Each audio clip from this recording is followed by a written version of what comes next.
Nope. Sort of. 1, 2, 3, 4.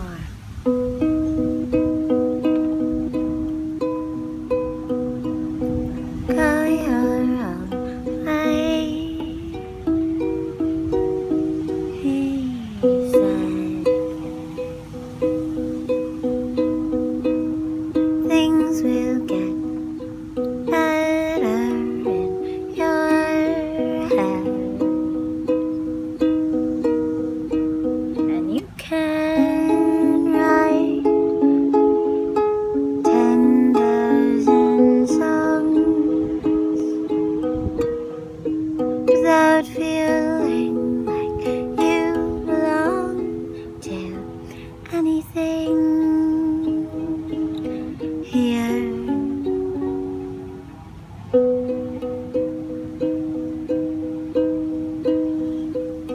Make your own ways, she said.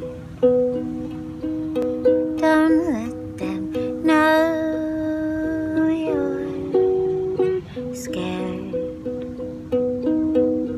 unless you want to attract the wrong crowd.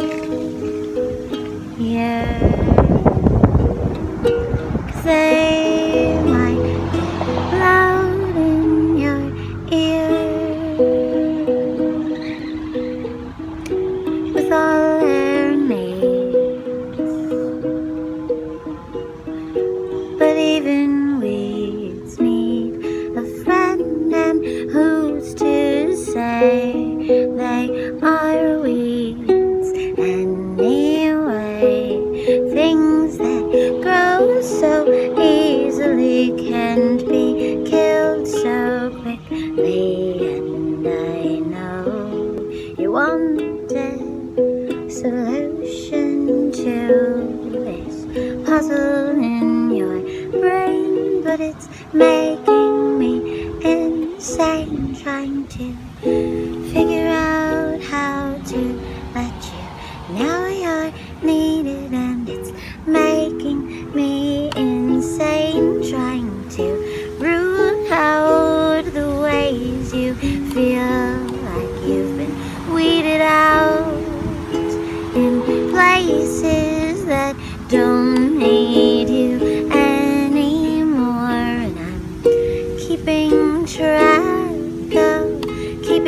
track of all the ways they're keeping score. Makes you feel like you've been ignored all this time, been ignored all this life, been left behind, and you are important to me. I know you're just a little weed, but you've been a friend to me. Hey.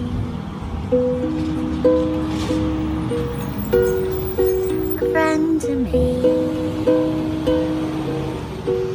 And you feel small, like a loser, but it's not your fault you're losing. You feel small, like a loser, but it's not your fault you're losing. You feel like you could be a winner, like the 3 people they've chosen. You feel like you could be a winner, like the 3 people they've chosen to represent your kind here. Those glorified weeds they've made important to society, like you could be if they would only see you're important and not make you feel like you are just a weed. And hey, maybe the problem is all that chemical manicuring of lawns. You're not the problem. You did nothing wrong. You did nothing wrong.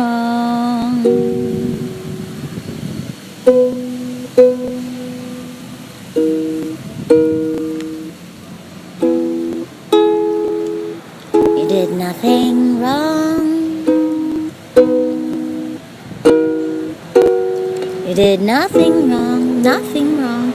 You did nothing wrong being here.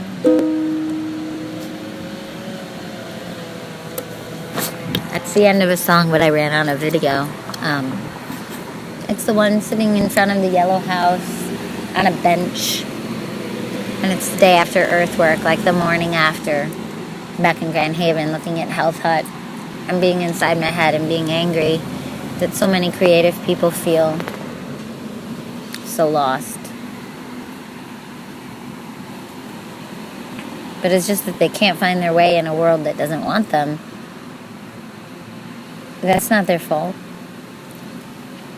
And ironically, the world does want them.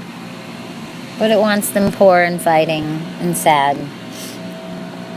It doesn't want them successful except for the 3 disillusioned few who rise to the top because the wealth hoarders and the society controllers and the manicured lawners have decided that those 3 are worthy to represent the masses of artists who are deemed less worthy. Artistry is a joke in this day and age. There's nothing wrong with you if you're not being awarded a prize of being given a title of artist. There's nothing wrong with you for that. There's nothing wrong with you for not making it to some mythical top when that mythical top is tightly controlled. It's like making it into a bed of roses when there's wildflowers literally everywhere. Like, why would you want to be on the rich person's yard in their tiny bed of roses that are sprayed with chemicals and manicured for the viewing pleasure of the other rich people? And, you know, the other wildflowers aren't even allowed in that neighborhood. Why would you want that? And you'll get in there and you'll be like, oh, well, I don't belong here. I miss the wildflowers. Maybe Earthwork Harvest Gathering and other festivals that I've never been to and other places that aren't corporate and commercial but are like a family-oriented vibe. Maybe, I don't know. Maybe they are the point, I guess is all I'm saying. And coming back from something like that and seeing the society that I've tried to fit into, the only thing that makes sense in this society is helping your children learn to play piano, helping you with music theory questions, maybe to get into a college for music, or maybe just to be a better musician. But these are all wildflower things. This is me helping you be a wildflower. I don't know how to help you be the manicured, perfect carbon copy, not even carbon copy, just shell of yourself that will be praised. I don't even believe in that.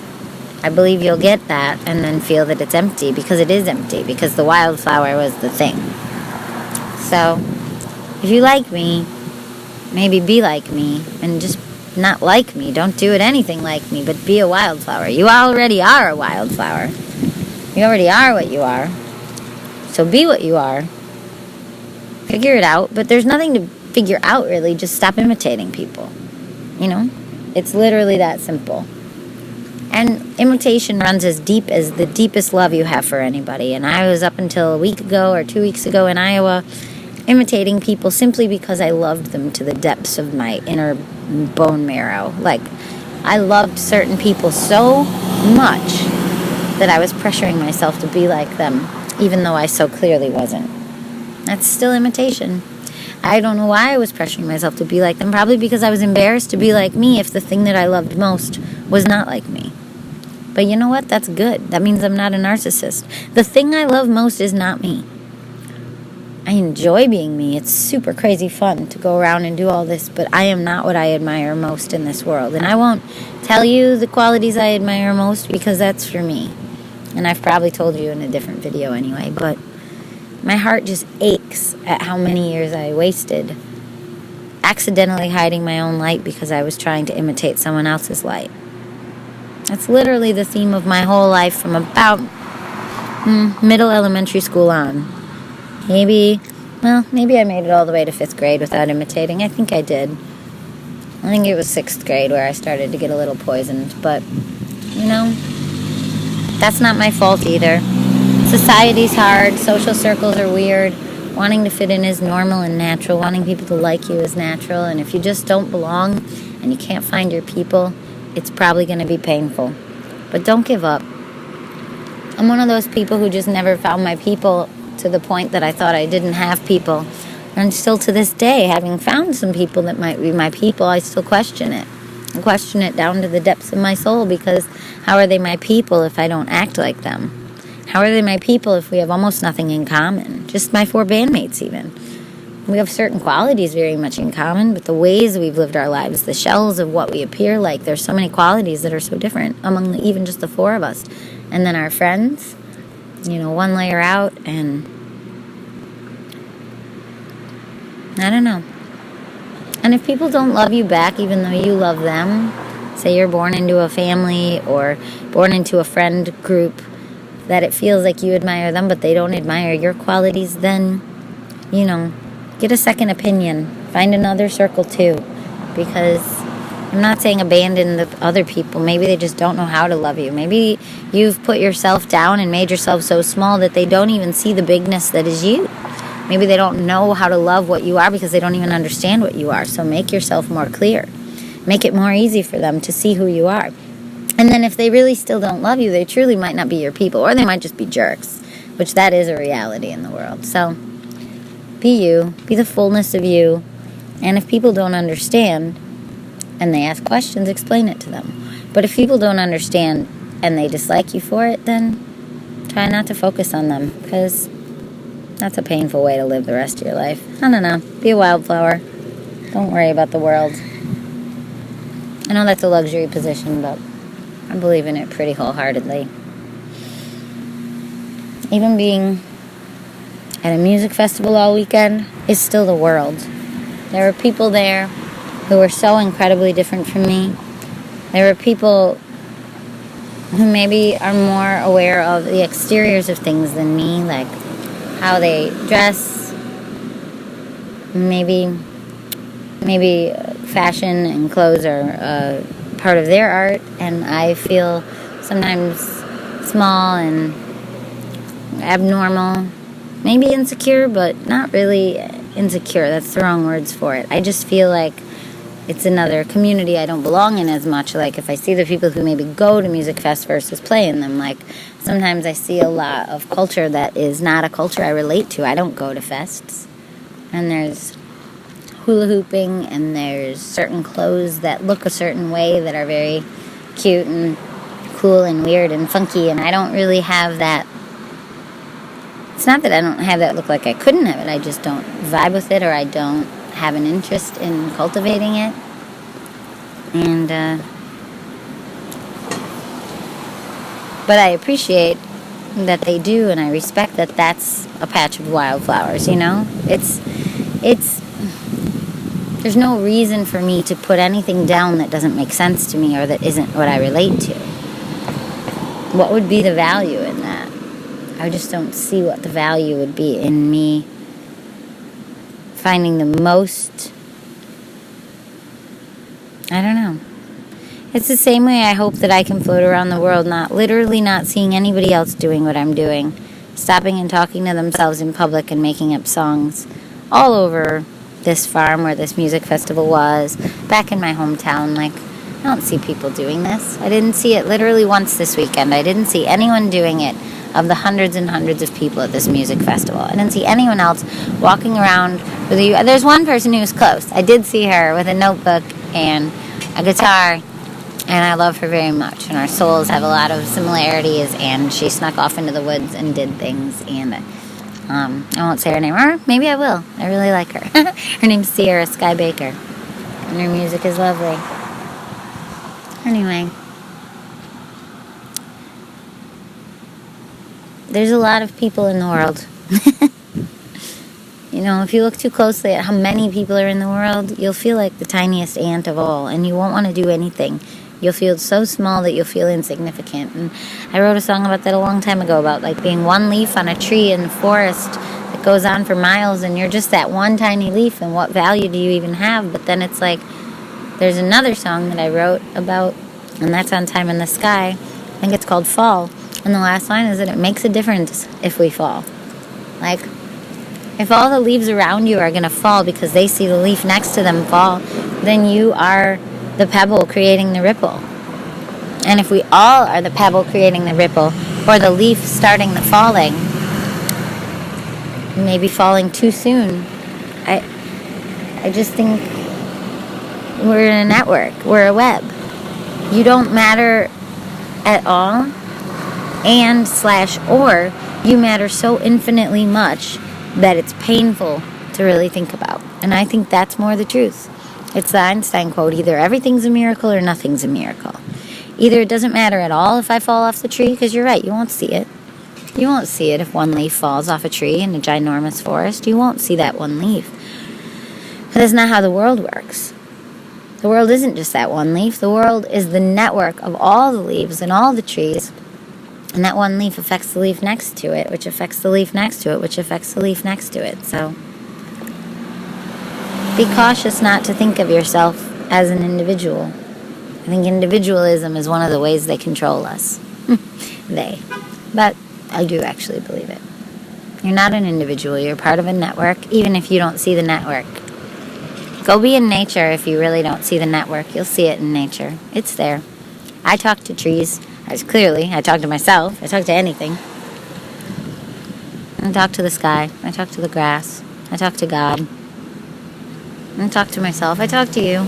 It doesn't matter. I'm chomping gum. There's lots of wind. This probably doesn't sound great, but there you go. There's a song and some rambles. Have a great day. Bye.